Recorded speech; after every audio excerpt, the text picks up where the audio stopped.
অফিসে চলে যাইতেছো? আম্মা যে এতক্ষণ আমার এতগুলা কথা শুনাইলো, তুমি কি আম্মারে কিছুই বলবা না? আমি কি করবো এখন? কি করবো এখন আমি? আমার মায়ের আমি ঘাট ধাক্কা ধরে বের করে দেবো বাড়ি থেকে, না মার গায়ে হাত তুলবো? আচ্ছা মা যা বলে তুই সে কথা মতো কাজ করলেই তো হয়।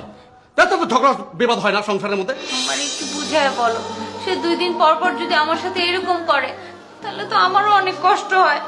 আমি কি করব বলো? আমার মা আর ভাইয়ের পরিস্থিতি তো তোমরা জানো, জানার পরও এরকম করাটা কি ঠিক? তুমি আমার একটু বুঝায় বলো প্লিজ। আমার ভাইয়ের চাকরি হইলে আমি সব কিছু দিব, একটু ধৈর্য ধরতে বলো। আচ্ছা আমার মা কয় টাকা চাকরি করে বলো? আমার মার যে বেতন সেটা দিয়ে আমার মা আর ভাইয়ের চলতেই কষ্ট।